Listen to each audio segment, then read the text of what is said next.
ரூசோ விருது, மேற்கு வங்கத்தின் உயரிய விருதுகளான பங்களா அகாடமி, பங்களா பூஷன், ஒரிசா அரசின் ஒரிசா கொலிங்கோ சையத் விருது, இந்திய நாளிதழின் உயரிய விருதான மொத்தம் 42 இந்திய மற்றும் சர்வதேச விருதுகளை வென்றுள்ளார். மேற்கு வங்க முதலமைச்சர் மம்தா பானர்ஜியால் பசிம் பங்களா தலித் அகாடமி தலைவராக நியமிக்கப்பட்டுள்ளார்.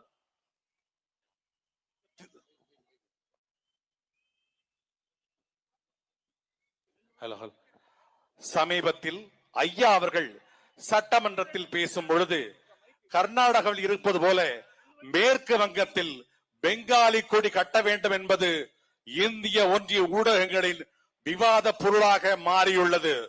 இதோ மனோரஞ்சன் வியாபாரி உங்கள் முன்னிலையில்.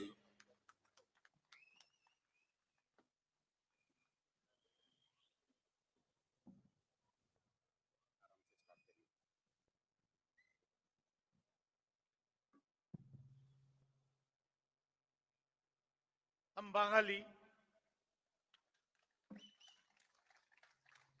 बांग्ला में बोलने से अच्छा होता, लेकिन मजबूरी है यही कि बांग्ला में बोलेंगे तो आप लोग समझ नहीं पाएंगे, और बांग्ला में बोलने से एक ट्रांसलेटर जरूरत था, वो हमें नहीं मिल पाया, इसीलिए मजबूरन हमें हिंदी बोलना पड़ रहा, क्योंकि हिंदी का एक ट्रांसलेटर मेरे बाजू में है.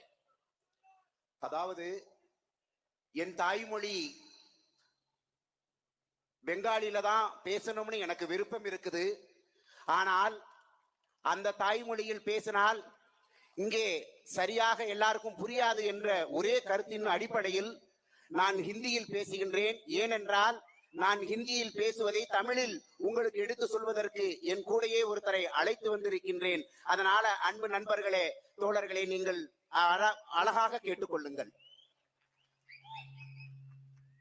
मेरे प्यारे जातीयतावादी तमिल भाई बहनों, आप सबको मनोरंजन व्यापारी का हार्दिक नमन.